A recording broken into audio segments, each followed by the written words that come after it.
Genesis chapter 41. We are continuing the life of Joseph. We're on part 4, from dungeon to chariot. And as we go through, we are looking at chapter 41 is where we get our lesson this evening. And there is a lot of information here. I have extra large print, so it's like a whole almost 2.5 pages. Well, actually, it's more than that. So it looks like a lot. It is a lot. But I think that I'm going to probably read through, probably starting in verse 14. In verses 1 through 13, we of course know it's Pharaoh's dream. He has a dream of cows by the Nile feeding on the grass. They get eaten up by 7 lean cows, and the lean cows don't look any better for the fat cows that they just ate. And then of course, then there's the 7 ripe ears of corn or wheat, and they get eaten by or swallowed up by 7 poor ears. And of course, Pharaoh is very troubled. He calls all his magicians together. He calls his wise men together to try to figure out what was this dream about. And no one answers. No one knows the answer. And it is at this moment that our old friend, the cupbearer, who had had his dream interpreted for him by Joseph 2 years prior in prison, goes, I remember my faults. I messed up. And he says there was a Jewish slave or a slave that was in prison that interpreted both the chief baker and my dream, each of our dreams, and they came true. And of course, Joseph is sent for. He gets himself ready to be presented before Pharaoh. And now, as we start in verse 14, we see what's going on. Then Pharaoh sent and called for Joseph, and they hurriedly brought him out of the dungeon. And when he had shaved himself and changed his clothes, he came to Pharaoh. Pharaoh said to Joseph, I have had a dream, but no one can interpret it, and I have heard it said about you that when you hear a dream, you can interpret it. Joseph then answered Pharaoh, saying, It is not in me. God will give Pharaoh a favorable answer. So Pharaoh spoke to Joseph. In my dream, behold, I was standing on the bank of the Nile, and behold, 7 cows, fat and sleek, came up out of the Nile, and they grazed in the marsh grass. Lo, 7 other cows came up after them, poor and very hungry, and gaunt, such as I have never seen for ugliness in all the land of Egypt. And the lean and ugly cows ate up the first 7 fat cows. Yet, when they had devoured them, it could not be detected that they had devoured them, for they were just as ugly as before. Then I awoke.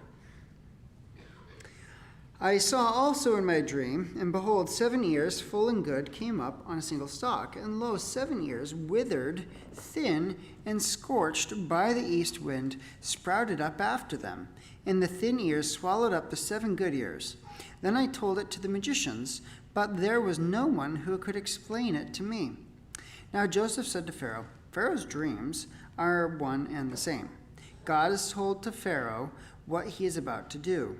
The 7 good cows are 7 years, and the 7 good ears are 7 years. The dreams are one and the same. The 7 lean and ugly cows that came up after them are 7 years, and the 7 thin ears scorched by the east wind will be 7 years of famine. It is as I have spoken to Pharaoh. God has shown to Pharaoh what he is about to do. Behold, 7 years of great abundance are coming in all the land of Egypt, and after them 7 years of famine will come. And all the abundance will be forgotten in the land of Egypt, and the famine will ravage the land. So the abundance will be unknown in the land because of that subsequent famine, for it will be very severe. As for the repeating of the dream to Pharaoh twice, it means that the matter is determined by God, and God will quickly bring it about. Now let Pharaoh look for a man discerning and wise and set him over the land of Egypt. Let Pharaoh take action to appoint overseers in charge of the land, and let him exact a fifth of the produce of the land of Egypt in the 7 years of abundance.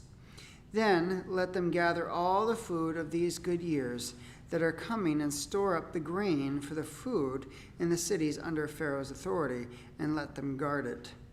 Let the food become as a reserve for the land for the 7 years of famine, which will occur in the land of Egypt, so that the land will not perish during the famine. Now the proposal seemed good to Pharaoh and all his servants. And when Pharaoh said to his servants, "Can we find a man like this in whom is a divine spirit?" So Pharaoh said to Joseph, "Since God has informed you of all this, there is no one so discerning and wise as you are. You shall be over my house, and according to your command all my people shall do homage. Only in the throne will I be greater than you." Pharaoh said to Joseph, "See, I have set you over all the land of Egypt." Then Pharaoh took off his signet ring from his hand and put it on Joseph's hand, and clothed him in garments of fine linen, and put the gold necklace around his neck. He had him ride in his second chariot, and they proclaimed before him, "Bow the knee," and he set him over all the land of Egypt. Moreover, Pharaoh said to Joseph, "Though I am Pharaoh, yet without your permission no one shall raise his hand or foot in all the land of Egypt." Then Pharaoh named Joseph Zaphenath-Paneah, and gave him Asenath, the daughter of Potiphar, the priest of On, as his wife. And Joseph went forth over the land of Egypt. Now Joseph was 30 years old when he stood before Pharaoh, king of Egypt. And Joseph went out from the presence of Pharaoh and went through all the land of Egypt. During the 7 years of plenty, the land brought forth abundantly. So he gathered all the food of these 7 years which occurred in the land of Egypt, and placed the food in the cities. He placed in every city the food from its own surrounding fields. Thus Joseph stored up grain in great abundance like the sand of the sea, until he stopped measuring it, for it was beyond measure. Now before the year of famine came, 2 sons were born to Joseph, whom Asenath, the daughter of Potiphar, priest of On, bore to him. Joseph named the firstborn Manasseh, for he said, "God has made me forget all my trouble and all my father's household." He named the second Ephraim, for he said, "God has made me fruitful in the land of my affliction." When the 7 years of plenty, which had been in the land of Egypt, came to an end, and the 7 years of famine began to come, just as Joseph had said, then there was famine in all the lands, but in all the land of Egypt there was bread. So, when all the land of Egypt was famished, the people cried out to Pharaoh for bread. And Pharaoh said to all the Egyptians, "Go to Joseph. Whatever he says to you, you will do." When the famine was spread over all the face of the earth, then Joseph opened all the storehouses and sold to the Egyptians, and the famine was severe in the land of Egypt. The people of all the earth came to Egypt to buy grain from Joseph, because the famine was severe in all the earth. All right, so the narrative skips 2 years, and the setting jumps from the king's jail to the king's personal chambers. Pharaoh is having a dream about cows. How many?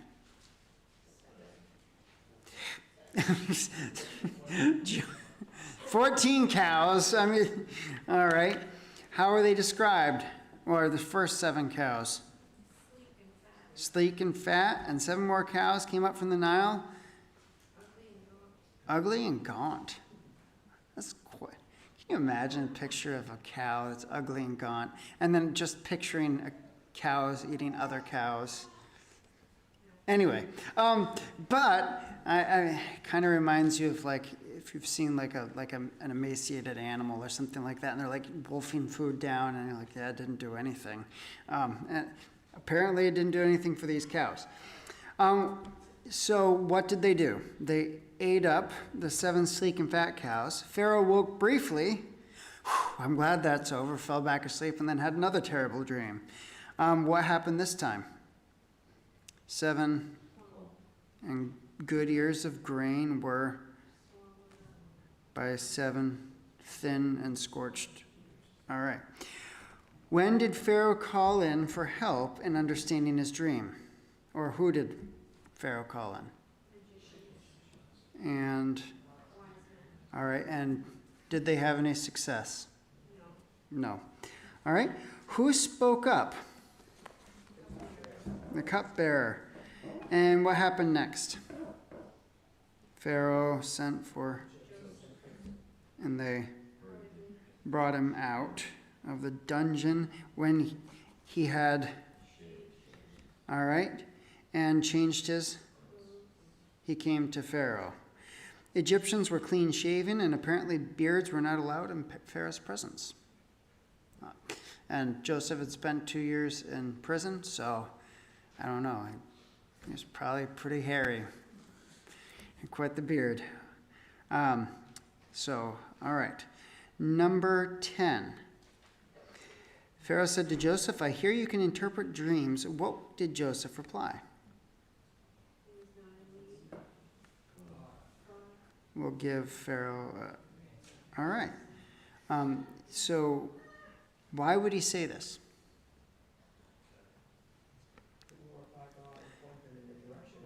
Yeah, so we remember Herod in the book of Acts when he gives a speech, and then people are like, the voice of an angel, and he enjoyed that very much, and then it says a worm ate him. Lovely. But we're supposed, when we do anything as God's children, if we are followers of God, can we really ultimately take credit for anything that we do? No. And it comes from God, and Joseph is in pagan Egypt, and he is pointing Pharaoh. This is like going to the president, you did such a good job. He's like, no, it was God. God is the one who allowed me to do this. That sort of thing. What was the interpretation of the dream? You guys can paraphrase. You don't have to So what was the interpretation of the dream? What were the good cows and the good ears? What did it represent? 7 good years. And what were the gaunt cows and gaunt ears representing? All right. And how bad was this famine going to be? It actually tells us all the abundance of the land would be what? Forgotten. And it was going to be worldwide. The famine was going to be affecting the whole globe. Okay, so this is just hypothesis theory. God is the one in control of this. We are not that far after the flood, like just a few hundred years, like maybe 400 or 500 years after the flood. We had like a mini ice age that took place after the flood.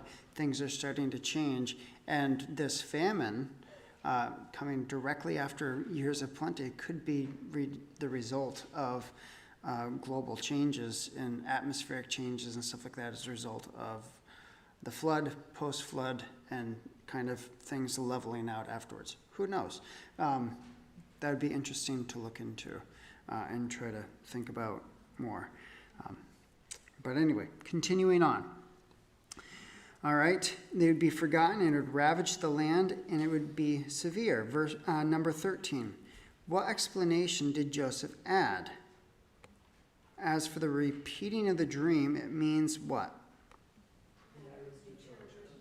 And it would happen quickly. All right.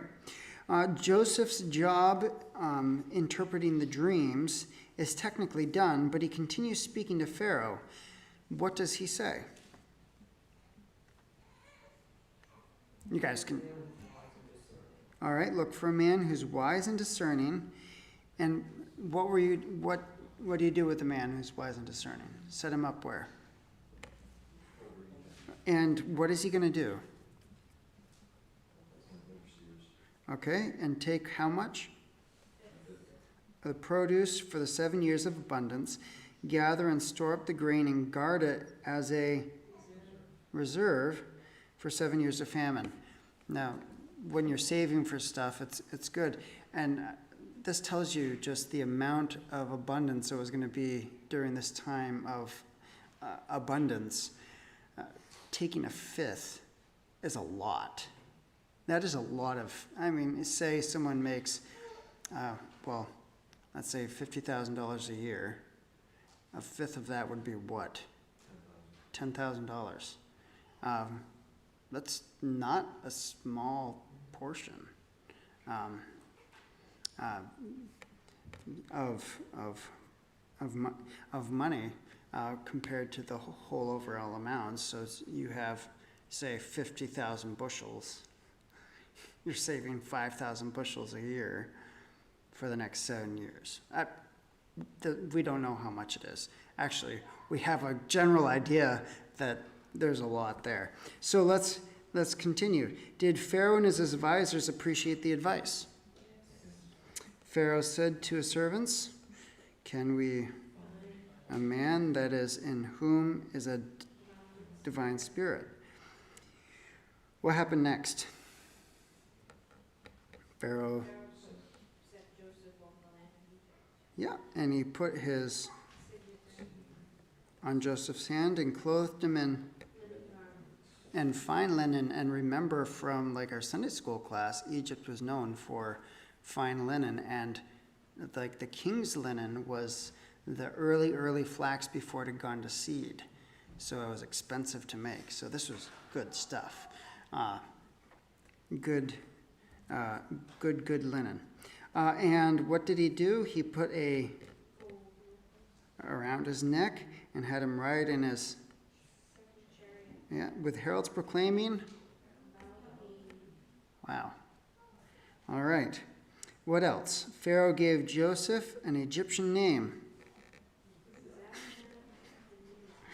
And I did look it up. There's a couple different options of what this might be, but the most common is revealer of secrets, is what that means. And he also gave him a wife, Asenath, the daughter of a priest. By the way, as part of this transformation, Joseph remained clean-shaven and probably had eye makeup and an Egyptian hairdo or headdress. He probably looked and sounded perfectly native. The Egyptian name, though, may not have stuck.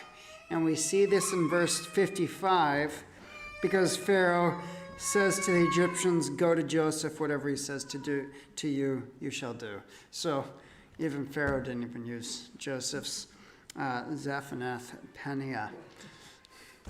Joseph's shorter. Anyway, all right. Number 18. So Joseph, aged 30, began his new career as prime minister of Egypt, just as the 7 years of abundant harvests God had foretold begun. How does the narrator summarize those 7 years? Joseph, all Egypt's food for those 7, and placed it in the cities.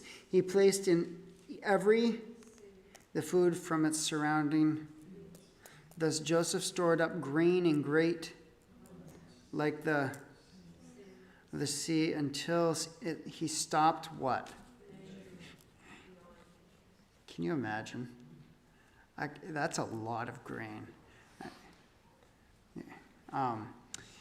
I didn't get to do it much. It was at the tail end of what my grandfather was doing. My grandfather had a combine.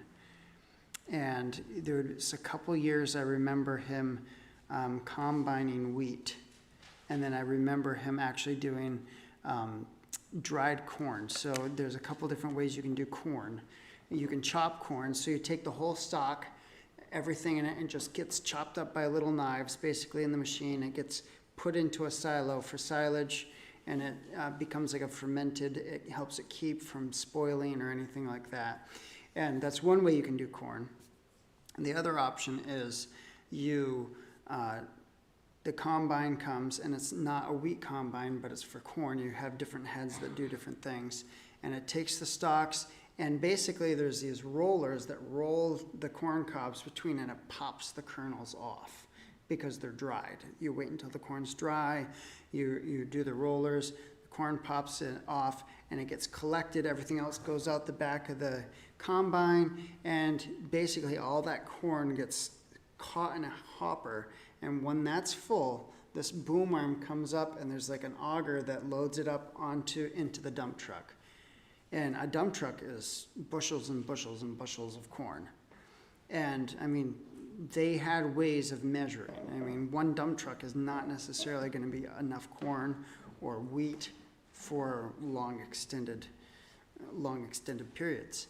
But can you imagine collecting all that wheat by hand and threshing it by hand? And I mean, you're dealing with it, and we're like, yeah, we lost track after this many bushels. We're done. We're just keep on 1/5 of it.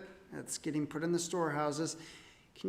Now, this is speculation, but 7 years of abundance, 1/5, it's beyond measure. Do you think they initially had the facilities to actually hold these things?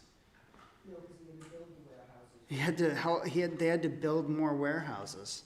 And so Joseph was also responsible for overseeing all of that, making sure that the work was being done, because he knew that this was going to be imperative for the preservation of not just Egypt, but for peoples all over the earth. When I was younger, I'm like, why does the years of abundance have to go first and then the famine after? I mean, why not get the bad thing out of the way first and then have the abundance afterwards to make up for it? And that was lack of understanding. It's like, no, that was the grace of God for the abundance to come, for the preparation and securing of the resources that were needed during times of famine. All right. Now, let's continue on. Number 19. Sometime during those 7 years, God blessed Joseph with 2 sons. What did he name his firstborn? Manasseh. All right, because God had made him all his trouble in his father's household. Number 20, and his second son, what? Ephraim, because he made him in the land of his affliction. Now, what's interesting is, how is Joseph still understanding Egypt? It's still the land of his affliction. He's in Egypt, and it's still the land of his affliction. But God made him fruitful anyway. Was Joseph going through difficult? Did Joseph go through a lot of difficulty? He did. And yet God still made him fruitful. There was still abundance that came. Number 21, what happened after those 7 years? The 7 years of began to come. There was in all the lands. But in all the land of Egypt there was what? When the Egyptians cried out to Pharaoh, he directed them to Joseph. When the famine was widespread, Joseph opened and sold to the Egyptians. Who else came to buy grain? The people of all the earth. Now, this is kind of fun.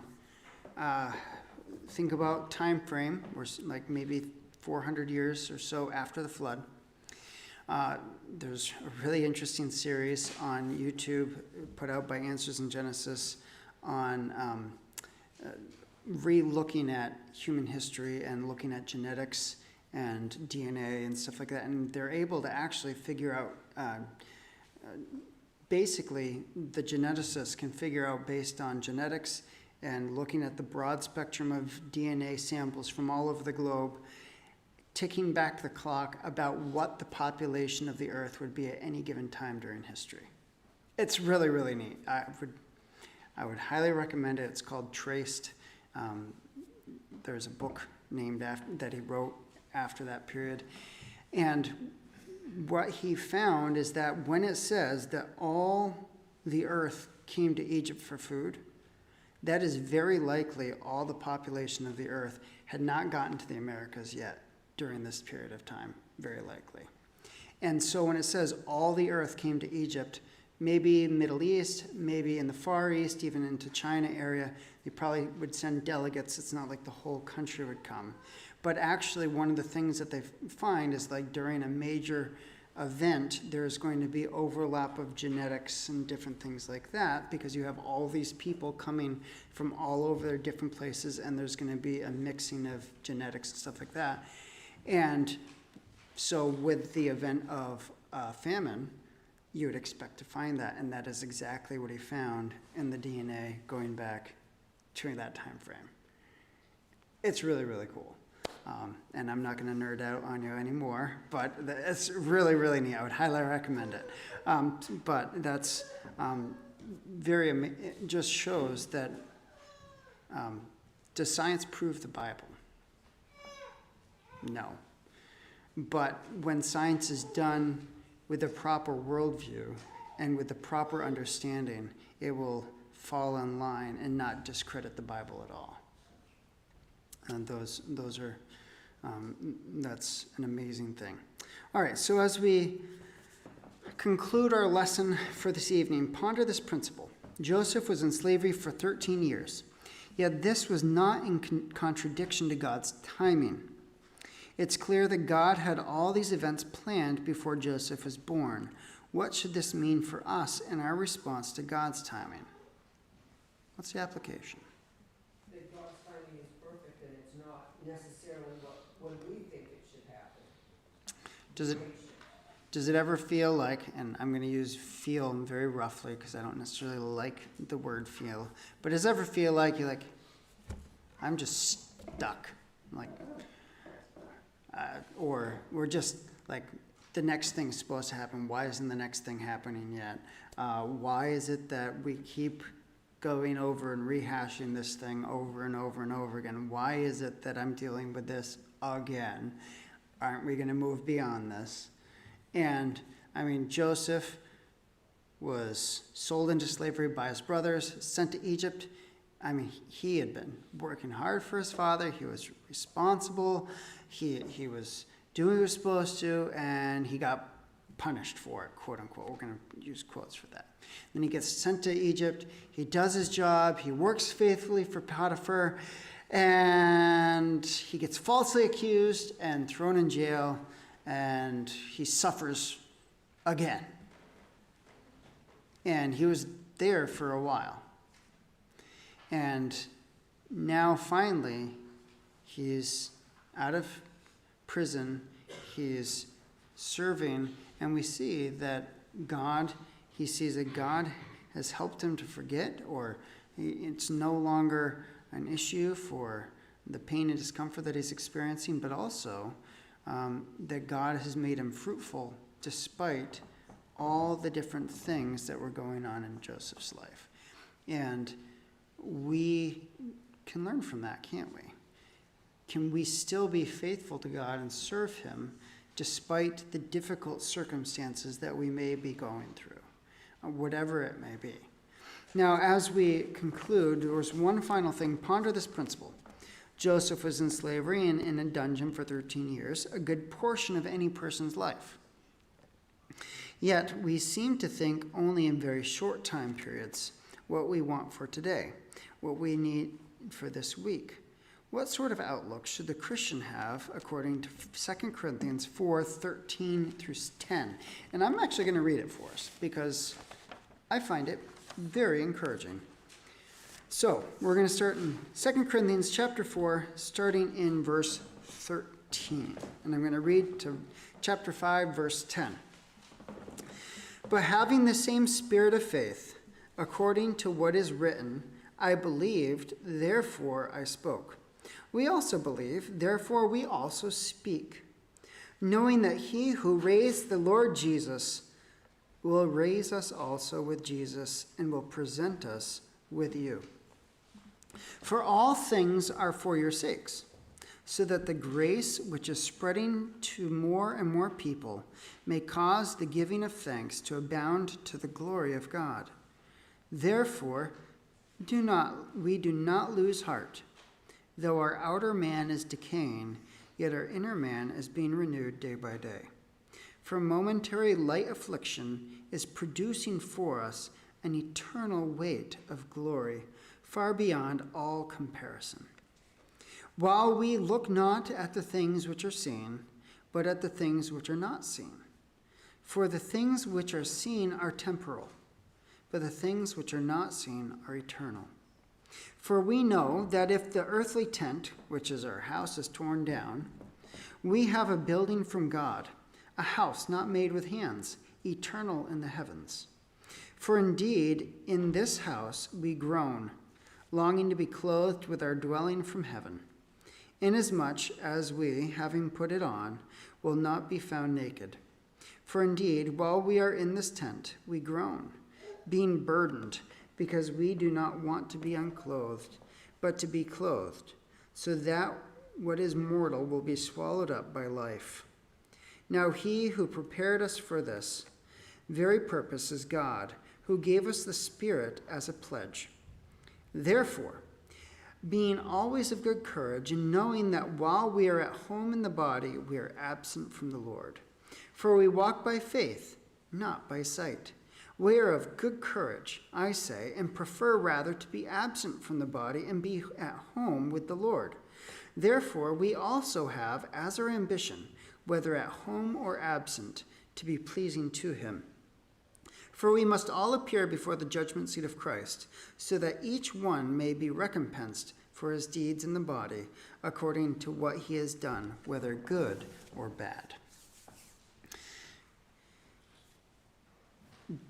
I don't know about you, I am 34 years old, and I remember listening to a sermon on 2 Corinthians 5 when I was like 16. And the pastor was talking about our earthly dwelling. It's a tent. It's our body, the one that we have right now. And it gets worn out, and it gets kind of slack and flabby. It starts falling apart. And, I mean, I'm beginning to see that more. I spend too much time down on my knees, and getting back up is a lot harder than it used to be. But we also have the promise of an eternal dwelling place. In other words, an eternal body. It's not going to wear out. It's not going to fall apart. But then there's this going on, this talking about the things that we're going through in this life right now are preparing us in some way for eternity. The things that we experience are preparing us. And verse 16, therefore we do not lose heart. We don't get discouraged. We don't give up. We don't say, yeah, this is it. What's the point? What's the use? Even though our outer man is decaying, our inner man is being renewed day by day. Our spiritual selves are maturing and growing, and they don't wear out. Our bodies do. But our spiritual selves, as we grow and mature in Christ, they become more strengthened. For momentary light affliction. Now think about what Joseph went through. Does that sound like light affliction? Think about what believers in other places of the world are going through right now. Would we consider that to be light affliction?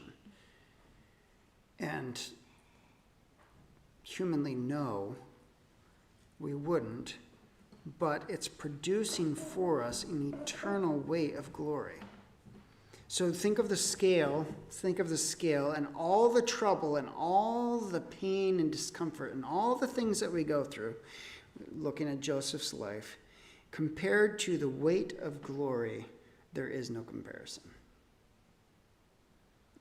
It's like just dust on the scale. And what we see is that while we're here, our job is to be pleasing to him, to serve him and honor him. But we also know that when we leave our physical earthly bodies, we will be present with the Lord. And when we're there, we're not going to be sorrowing. The sorrowing is for those left behind. But for those who have gone on, there will be no sorrow. We'll be with the one who saved us in the first place. So as we conclude for today, we've been going through Joseph. We're continuing to go through Joseph. We see that Joseph has been through a lot, but he remained faithful, and God said, God has made me fruitful in the land of my affliction, Ephraim. And we can still be fruitful even during difficulty and hard times. God can use many different things to bring about his plan that is perfect, and it's far beyond anything that we could understand. And we see this later on in Joseph when his brothers come to him and say, yeah, so everything's okay, right, Joseph? And Joseph says, am I in the place of God? You meant it for evil, but God meant it for good. And basically through the actions that you did, God has saved many people. So that's all we have for tonight.